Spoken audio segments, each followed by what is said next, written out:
겐 위생관리 굉장히 중요한데 위생관리에서 우리가 알아야 될 것은 작업자의 매일 점검 의무사항이 있겠죠. 매일 점검해야 될 사항은 작업복, 위생복, 위생모, 안전화를 착용했느냐 점검해야 됩니다. 그다음에 개인의 건강 상태 확인해야 되겠죠. 그다음 작업 전 따뜻한 온수로 업무용 소독 비누를 이용해서 30초 이상 씻는 거 이런 거 매일매일 같이 점검해야 됩니다. 작업 공정 중 개인 위생 관리, 화장실 이용 후 신체 일부를 만진 경우 반드시 손을 씻어야 한다라든지, 작업복 착용 후 작업장 이탈을 금지한다든지, 작업화와 외부용 신발을 반드시 구분해야 됩니다. 마스크는 코까지 착용해야 합니다. 자, 그다음 식품위생법에 준한 안전관리 지침서에 보면 건강진단은 연 1회, 1년에 한 번 반드시 건강진단을 받아야 합니다. 여기 바로 문제가 나온 적 있죠. 시 문제에서도 이런 문제는 계속 반복적으로 나오고 있습니다. 연 1회. 식품 영업에 종사할 수 없는 질병, 영업에 종사할 수 없는 질병이 우리가 정해져 있죠. 결핵이라던가, 비감염성 역시 제외됩니다만 결핵이라던가, 콜레라, 장티푸스, 파라티푸스, 세균성 이질, 장출혈성, 대장균 감염증, A형 간염, 그런 병이라던가, 피부병, 화농성 질환이라던가, 에이즈, 그런 질병에는 식품 영업에 종사할 수 없다. 그런 거에 대해서 한번 알고 넘어가도록 하겠습니다. 네. 이번에는 식중독에 대해서 공부해 볼까 합니다. 여러분들이 가장 어려워하시는 파트가 대부분 식중독하고 감염병 쪽입니다. 암기할 게 너무 많죠. 묻지도 따지지도 마시고 무조건 암기한다 이런 마음으로 지나갈 수는 없고 넘어갈 수 없고 포기할 수 없는 부분이니까 열심히 한번 해봅시다. 식중독의 이해, 식중독의 정의에 대해서 한번 읽어보죠. 유독하고 유해한 물질이 음식물에 흡입되어 경구적으로 섭취하여 열을 동반하거나 열을 동반하지 않으면서 구토, 식욕부진, 설사, 복통을 일으키는 질병이 되겠습니다. 이러한 식중독을 예방하기 원칙이 있겠죠. 예방 원칙으로는 이렇게 9가지가 있는데 다 우리가 아는 얘기들일 겁니다. 신선한 식품을 충분히 세척 후 사용하고 방충 방서망을 설치하시고 식품 취급 시 손 복장을 청결히 하시고 잔여 음식을 폐기하시고 화농성 질환 종사자의 작업 금지, 종사자의 정기적인 건강 진단, 식품의 냉장 보관과 신속한 섭취, 완전히 익혀 먹고 끓여 먹기 이렇게 하시면 식중독은 예방할 수 있을 겁니다. 자, 그 다음 식중독의 발생 시 어떤 대책을 하면 좋을까요? 대책. 식중독이 의심되면 보온소에 신고하시고 추정 원인 식품을 수거하시고 그다음에 한의사, 의사님들은 군수에게 보고하시고 우리가 좋아하는 그분 식품의약품안전처장님께 보고하시면 되겠습니다. 자, 식중독의 분류. 자, 요 가기 전에 오른쪽 자 보시면 페이지 113페이지에 세균성 식중독의 특징으로 틀린 것은 이렇게 나오죠. 이런 문제가 거의 100% 나온다 이렇게 아시면 되겠습니다. 이런 문제는 감염병과 식중독을 두 개를 다 알아서 두 개를 비교할 수 있겠느냐 너희들이 이런 얘기입니다. 두 개를 반드시 비교해 봐야 된다. 그런 차원에서 이런 문제는 반드시 나온다. 이렇게 알고 한번 풀어볼까요? 정답은 4번. 자, 극소량이 아니다. 이런 부분이 잘못됐다라는 걸 아시고 식중독의 분류로 가보겠습니다. 사실은 이게 오늘 제일 중요한 파트입니다. 이 분류가 머릿속에 들어있고 공부하는 것과 들어있지 않고 공부하는 것은 굉장히 차이가 있어요. 그래서 어려우시더라도 이 표부터 먼저 머릿속에 꼭 집어넣으시고 밑으로 내려가셔서 공부하시면 좋겠습니다. 식중독의 분류에는 세균성이 있고 바이러스성이 있고 화학적이 있고 자연독이 있습니다. 사실 세균성에는 감염형과 독소형이 있습니다. 자, 바이러스성에는 노로바이러스, 로타바이러스, A형 간염 바이러스, 화학적 식중독에는 유해 첨가물, 금속, 농약이 있고 자연독에는 동물성, 식물성 곰팡이독이 있습니다. 감염형에는 살모넬라, 장염비브리오, 병원성 대장균, 캠필로박터, 여시니아, 하나 더 있다면 리스테리아가 있습니다. 자, 독소용에는 보툴리누스, 포도상구균, 웰치균이 있는데 이거를 외우는 방법을 한번 알려드릴게요. 어쩔 수 없이 이렇게 외우시는 게 좋아요. 앞머리만 따서 살, 장, 병, 햄, 여, 리 이렇게 살장병, 캡열이, 살장병, 캡열이 이렇게 몇 번 따라 하시면 좋겠고 독소형은 도, 오, 포 얘네들은 전부 오를 좋아하는 것 같아요. 오 입술을 쭉 내밀어서 오 해주세요. 오, 독, 오, 포 다음 중 감염형 식중독이 아닌 것을 고르시오. 이러면 독보포가 아마 하나 끼어 있을 겁니다. 그렇게 골라내시면 됩니다. 반드시 외워주세요.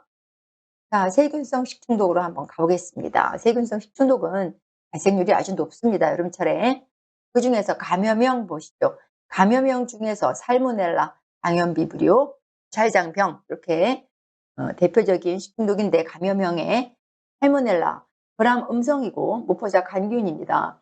표적 온도 37도를 좋아하는 자, 원인 식품으로는 계란, 어육, 거의 골고루 거의 다 들어간다고 보시면 되겠습니다. 잠복기는 12시간에서 24시간이고 예방 중요합니다. 예방 60도에서 20분 또는 70도에서 3분 정도 가열하시면 예방이 됩니다. 역시 여름에 많이 발생합니다. 그 다음에 비브리오, 당연 비브리오 이거 우리 여름에는 꼭 들어보는 단어입니다. 뉴스 같은 데에 꼭 나오는데 특히 여름철에 갑니다. 여름철에 많이 발생합니다. 그럼 음성이고 무포자 강균인데 열에는 약합니다. 그러니까 익혀 드시면 전혀 문제는 없는데 생으로 드시니까 이런 게 발생합니다. 소염균, 소금을 좋아하는 균이죠. 식염에서 잘 자랍니다. 중원균, 기보동족 정도를 좋아합니다. 비브리오, 폐혈증의 원인이 될 수 있습니다. 증상은 3종 세트 그대로 나오고 원인 식품은 어패리와 생선, 교차 오염을 주의해야 된다. 교차 오염 간단히 말씀드려서 세균에 오염된 행주나 살이나 도마나 이런 데에 세균이 붙어있을 수 있겠죠. 이런 식중독 균이 들어있을 수 있겠죠. 이런 균이 생선으로 옮아간다든가 아니면 생선에 오염된 그 생선이 다시 거꾸로 도마나 행주로 간다든지 이래서 서로 교차해서 오염이 발생할 수 있는 오염을 교차 오염이라고 하는데 특히 그런 식기, 도굴은 굉장히 세척이 잘 돼야 되겠죠. 잠복기는 10시간 정도 걸립니다. 수돗물에 세척하거나 익혀 드시면 전혀 문제가 안 됩니다. 장염 비브리오 여름에 꼭 주의해야 됩니다. 병원성 대장균 살장병 중에 세 번째 역시 자 얘는 그람 양성입니다. 별표 얘는 그람 양성입니다. 자 그다음에 동물의 대장 안에 서식하고 식품이나 물 등에 검출되었다면 분변에 식품이 오염되었음을 알 수 있다. 이 분변이 식품을 오염시켰다. 이런 얘기죠. 그래서 이게 물 등에 떠다니거나 뭐 이래가지고 식품에 오염됐을 것이다. 분변 오염의 지표로 우리가 병원성 대장균을 부릅니다. 반드시 기억해 주세요. 독소 이름은 베로톡신입니다. 병원성 대장균 중에 O157이라고 했는데 얘는 뇌신경계 질환이나 혈사 복통을 일으키는 이런 증상이 있습니다. 원인 식품은 환자의 분변이나 덜 익은 육류라든가 살균이 덜 된 우유라든가 이런 거 주의하셔야 됩니다. 살장병 그다음에 얘는 또 역시 가열하거나 하면 쉽게 예방할 수 있습니다.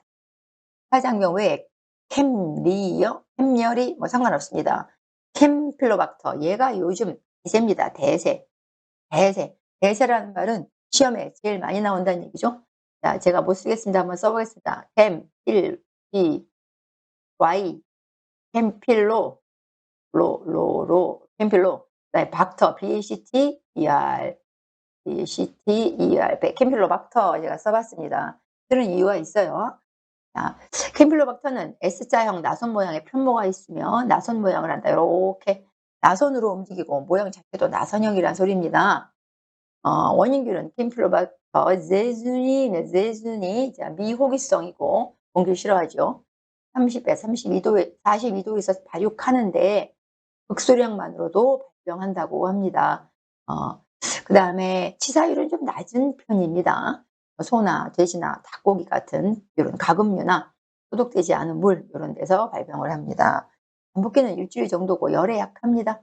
흰필로박터, 제즈니, 리스테리아와 여시니아도 요즘에 좀 뜨고 있는 아이들입니다. 리스테리아 앞에만 한번 써볼게요. 리, 스, 테, 리, 또 한번 써봤습니다. 쓰는 김에 하나 더 써볼 거예요. 여시냐, Y, ER, Y, 영어 시간인가요? 여시, 어디서 많이 들어본 것 같은데, 여시냐, 이렇게 나갑니다. 리스테리아, 모노사이토제네스, 그람 양성입니다. 아까 하나 나왔었죠. 그람 양성. 그람 양성, 이거는 아까 병원성 대장균에서도 한번 봤습니다. 리스테리아는 그람 양성이고 통성형기소 무화포입니다. 균은 리스테리아 균이고 역시 저온균입니다. 차가운 온도를 좋아하고 합니다. 오염성이기도 합니다. 소금을 좋아한다는 뜻이죠. 증상은 조산, 사산을 유발하고 뇌수막염을 일으킵니다. 원인 식품은 식육, 알류, 유제품, 생선이 되겠고 역시 가열하면 됩니다. 여시니아 엔테로콜리티카 이름이 참 그렇죠. 여시니아 엔테로콜리티카 얘도 그람 음성이고 편모가 있고 호냉성 얘는 차가운 온도를 좋아한다는 뜻입니다. 당 독소를 생산하고 그다음에 역시 3종 세트 구토, 복통, 설사 이런 게 나옵니다. 열도 납니다. 열도 돼지의 장 내용물이나 토양에서 원인식품을 찾을 수 있고 자 그다음에 소독과 세척을 잘 하시면 됩니다. 여기까지가 세균성 식중독 중에서 감염형이었어요. 감염형. 자, 다시 한번 위로 한번 가봐서 제가 한번 써봤습니다. 여러분들 궁금해 하실까봐. 그람 염색법이 뭐냐? 그람 음성, 그람 양성. 계속 이런 말이 나오는데, 한번 궁금해 하실 것 같았어요. 그래서 간단하게 읽어보겠습니다. 세포벽의 구조 차이, 구조나 두께, 이런 거에 따라 다른 색으로 착색시켜서 분류하는 염색법입니다. 색깔이 나냐 안 나냐 다른 색깔로 착색을 시켜보는 겁니다. 그래서 이게 붉은 색깔을 띠면 양성이고 그런 음성균이 이 붉은색을 띈다. 다시 음성균이 이제 붉은색을 띈다 이렇게 되어 있습니다. 자, 붉은색을 띠는 색소를 사용하면 그런 음성균이다 이렇게 해석하시면 되겠습니다. 그럼 이제 양성균은 색깔이 안 난다는 얘기죠. 색깔이 안 나면 탈색되지 않으면 양성이고 색깔이 나면 음성이다 이런 얘기입니다. 그러면 우리가 대부분 음성이었는데 병원성 대장균하고 아까 리스테리아가 양성이었죠. 네, 그거 우리 한번 양성이었다. 그 정도만 기억하시고 되겠습니다. 기억하시면 우리가 이제 예를 들어서 여신이아에 대해서 설명했는데 잘못 설명한 것을 고르시오. 네, 그럼 음성인데 양성이다. 이렇게 얘기하면 걔가 잘못된 거다. 이렇게 해주시고 양성은 2개밖에 없었다. 이 정도만 하시면 됩니다. 여기까지 했고 독소용에서 이따 만나요.